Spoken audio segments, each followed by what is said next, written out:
சேத்பட்லேருந்து நமக்கு ஒரு கஸ்டமர் கால் பண்ணி விசி கூலர் கம்ப்ளைண்ட்டுன்னு சொன்னாங்க. சரி ஓகேன்னு சைட்டுக்கு வந்து என்ன கம்ப்ளைண்ட்டுன்னு செக் பண்ணி பார்த்தோம். செக் பண்ணி பார்த்தா கம்ப்ரசர்லேருந்து அந்த வாட்டர் ட்ரே இருக்கு இல்லையா? வாட்டர் ட்ரேக்குள்ள வந்து பார்த்தீங்கன்னா, ஒரு கண்டென்சர் காயில் பார்ட் இருக்கும். அந்த பார்ட் எதுக்காக குடுத்துருக்காங்க அப்படின்னு பார்த்தீங்கன்னா, வேஸ்ட் வாட்டர் வெளிய வருது இல்லைங்களா? அந்த வேஸ்ட் வாட்டர் வந்து பார்த்தீங்கன்னா, ஆட்டோமேட்டிக்கா ட்ரெயின் ஆகணும் அப்படின்றதுக்காக தான் அந்த மாரி குடுத்துருக்காங்க. ஸோ இதுல வந்து லீக்கேஜ் வர ரீசன் வந்து பார்த்தீங்கன்னா, நம்ம ஃப்ரிட்ஜ் உள்ள வந்து பார்த்தீங்கன்னா, நெறைய திங்ஸ் வைப்போம். பட் அத ப்ராப்பரா கிளீன் பண்ண மாட்டோம். ஸோ அந்த டஸ்ட் எல்லாமே சேர்ந்து கீழ வாட்டர்ல வந்து மிக்ஸ் ஆயி, ஸோ இப்படி தாங்க காயில் வீக் ஆயி லீக்கேஜ் ஆயிருக்கு. கஸ்டமர் கிட்ட இன்ஃபார்ம் பண்ணோம். சார் கேஸ் லீக்கேஜ் தான் சார் ஆயிருக்கு அப்படின்னு சொன்னோம். சரி ஓகேங்க. எனக்கு இன்னைக்கு உடனே பண்ணி குடுத்துருங்க. ஸோ நாளைக்கு வந்து பார்த்தீங்கன்னா, மெட்டீரியல் எல்லாமே ஸ்டாக் போட்டோம்னா, நாளைக்கு பிசினஸ பார்க்க ஆரம்பிச்சுருவோங்க அப்படின்னு சொன்னாங்க. இல்ல சார் நீங்க மெட்டீரியல் ஆர்டர் போட்டுருங்க சார். நாங்க ஒர்க் இன்னைக்கு ஃபினிஷ் பண்ணி குடுத்துருவோம் அப்படின்னு சொன்னேன். சரி ஓகேன்னு சொல்லிட்டு நம்மளும் ஒர்க்க ஸ்டார்ட் பண்ணிட்டோங்க. கம்ப்ரசரோட பேஸ் போல்ட் எல்லாமே ரிமூவ் பண்ணிட்டு, கம்ப்ரசர் ரிமூவ் பண்ணிட்டோம். கம்ப்ரசர் ரிமூவ் பண்ணிட்டு அதோட ஆயில் ட்ரெயின் பண்ண ஸ்டார்ட் பண்ணிட்டோங்க. ஆயில் ட்ரெயின் பண்ணிட்டே இருக்கும்போது என்னால அந்த வெயிட்ட புடிக்கவே முடியல. கையெல்லாம் வைப்ரேட் ஆகுற மாரி ஆகுது. சரி ஓகேன்னு சொல்லிட்டு ஒரு வழியா ஆயில் எல்லாமே ட்ரெயின் பண்ணி முடிச்சுட்டோம். ஸோ நெறைய பேருக்கு டவுட் இருக்கும். இதுக்கு எவ்வளோ எம்எல் ஆயில் ஊத்துறது அப்படின்னு சொல்லிட்டு. ஒரு கம்ப்ரசருக்கு ஒவ்வொரு மாரி கெப்பாசிட்டி வரும். பட்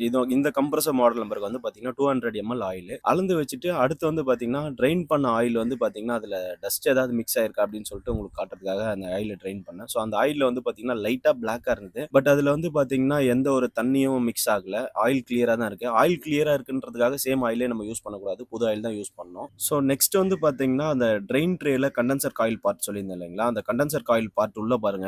எவ்ளோ டஸ்ட் இருக்கு. எப்படி ஆயிருக்கு பாருங்க. ஸோ இந்த மாரிலாம் டஸ்ட் இருந்தா இந்த மாரி தான் லீக்கேஜ் ஆக ஆரம்பிக்கும். ஸோ முடிஞ்ச அளவுக்கு ஃப்ரிட்ஜ நீட் அண்ட் கிளீனா மெயின்டெயின் பண்ணுங்க. வாங்கின்னு வந்த மெட்டீரியல உங்களுக்கு காமிக்கிறதுக்காக தான் இங்க வச்சிருக்கோம். ஸோ மெட்டீரியல் எல்லாமே வாங்கிட்டு வந்தாச்சு. மெட்டீரியல் வாங்கிட்டு வந்துட்டு காப்பர் பைப்ப கட் பண்ண ஸ்டார்ட் பண்ணிட்டோம். காப்பர் பைப் வந்து பார்த்தீங்கன்னா 20 கேஜ் பைப் போட்டிருக்கோம். ஸோ இதுல வந்து பார்த்தீங்கன்னா ஈட் அண்ட் ஸ்லீவ் போட்டிருக்கலாம் அப்படின்னு சொல்லிட்டு உங்களோட நெறைய பேரோட சஜஷன் இருந்திருக்கலாம். பட் நாங்க ரெடி பண்ண டைம்க்கு வந்து பார்த்தீங்கன்னா, அந்த ஈட் அண்ட் ஸ்லீவ் வந்து அங்க நியர்பைல எங்கேயுமே கிடைக்கல. ஸோ கஸ்டமர் கிட்ட டைம் கேட்டோம். அவர் என்ன சொன்னாருன்னா, "இல்லங்க எனக்கு இன்னைக்கே பண்ணி குடுக்கணும். ஸோ அது எப்படி இருந்தாலும் ஓகே தான். பிரச்சனை இல்ல. நீங்க பண்ணி குடுங்க" அப்படின்னு சொன்னாங்க. சரி ஓகேன்னு சொல்லிட்டு நாங்களும் கண்டென்சர் காயில் பார்ட்டுக்கு அந்த காப்பர் பைப்ப எடுத்து பெண்ட் பண்ண ஆரம்பிச்சோம். பெண்ட் பண்ணிட்டு ட்ரேல வச்சு உள்ள கரெக்ட்டா ஃபிக்ஸ் பண்ணிட்டு, ட்ரே எடுத்து வச்சு வெல்டிங் பண்ண ஸ்டார்ட் பண்ணிட்டோம். ஸோ கம்ப்ரசரோட இன்னையும், கண்டென்சர் காயிலோட இன்னையும் அந்த காயிலோட 2 சைட்லயும் வச்சு வெல்டிங் பண்ணி முடிச்சுட்டோம். வெல்டிங் பண்ணி முடிச்சுட்டு 290 ஆயில் எடுத்து 200 எம்எல் கரெக்ட்டா ஊத்தி 2 கப்ல வச்சுட்டோம். ஸோ இந்த கப்போட கெப்பாசிட்டி கேட்டேன். இது உன்னோடது வந்து பார்த்தீங்கன்னா 100 எம்எல் கெப்பாசிட்டி அப்படின்னு சொன்னாரு. சரி ஓகேன்னு சொல்லிட்டு 2 கப்லயும் ஃபுல்லா ஊத்தி வச்சுட்டேங்க. ஃபுல்லா ஊத்தி வச்சுட்டு நம்ம கம்ப்ரசர் ஆயில் ஏத்துறதுக்கு வந்து பார்த்தீங்கன்னா, நம்ம ஒரு ஓஸ் வச்சிருப்போம். அந்த ஓஸ எடுத்து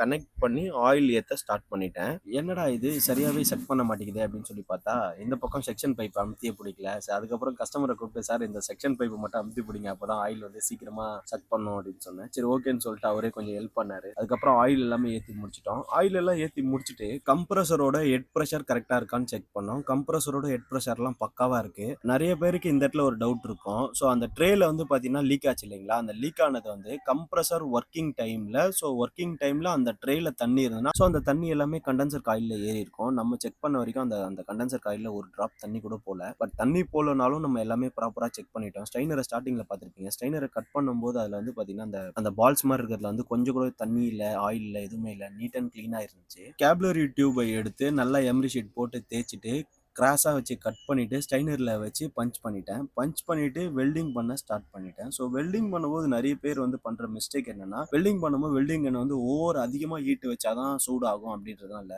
ஸோ வெல்டிங் கன்ன வந்து மீடியமா வச்சு ஹீட் பண்ணி வெல்டிங் பண்ணி பாருங்க. அது ப்ராப்பரா இருக்கும். ஸோ நெக்ஸ்ட் வந்து பார்த்தீங்கன்னா, சார்ஜிங் நிப்பில் எடுத்து அது உள்ள இருக்க அந்த சார்ஜிங் பின்ன ரிமூவ் பண்ணிட்டு, சார்ஜிங் நிப்பில் எடுத்து வச்சு வெல்டிங் ஒர்க்க ஸ்டார்ட் பண்ணிட்டோம். ஸோ வெல்டிங் பண்ணி முடிச்சுட்டு, செக்ஷன் பைப் வெல்ட் அடிக்கிறதுக்கு முன்னாடி கம்ப்ரசர ஆன் பண்ணி, செக்ஷன் பைப்க்கு இந்த பக்கம் ஆப்போசிட் பைப்ல வந்து பார்த்தீங்கன்னா, பிரஷர் எப்படி வருது அப்படின்னு செக் பண்ணிக்கங்க. ஸோ கம்பல்சரி இத செக் பண்ணிட்டு வெல்டிங் பண்ண ஒர்க்க ஸ்டார்ட் பண்ணுங்க. ஸோ வெல்டிங் பண்ணி முடிச்சுட்டு, வேக்யூம் போடுறதுக்கு வேக்யூம் மிஷின் எடுத்து செட் பண்ணி வேக்யூம் போட ஸ்டார்ட் பண்ணிட்டேன். ஸோ வேக்யூம் போடுறதுக்கு முன்னாடி சார்ஜிங் நிப்பிள்ல அந்த பின் இருக்கு இல்லையா? அந்த பின்ன வச்சு ப்ராப்பரா டைட் வச்சிரணும். ஸோ ப்ராப்பரா டைட் வச்சு முடிச்சுட்டு வேக்யூம் போட ஸ்டார்ட் பண்ணிட்டோம். ஸோ இந்த மிஷினுக்கு வந்து பார்த்தீங்கன்னா, 1/2 அன் ஹவர் கம்பல்சரி வேக்யூம் போடணும். ஸோ 1/2 அன் ஹவர் வேக்யூம் போட்டுட்டு, அதுக்கப்புறம் வந்து பார்த்தீங்கன்னா, ஸோ வேக்யூம் மிஷின் ஆஃப் பண்ணிட்டு 290 டின் எடுத்து கனெக்ட் பண்ணிட்டேன். ஸோ டின்ன வந்து ஓப்பன் பண்ணிட்டு, கேஜ் கிட்ட இருக்க அந்த ஹோஸ்ல வந்து ஹோஸ் வழியா பிரஷர் கொஞ்சம் வெளிய எடுத்து விடணும். ஏன் வெளிய எடுத்து விடணும்னா, இந்த ஹோஸ்ல வந்து பார்த்தீங்கன்னா வேக்யூம்ல இருக்கும். ஸோ இந்த ஹோஸ ரிமூவ் பண்ணும்போது வேக்யூம் வந்து இருக்காது.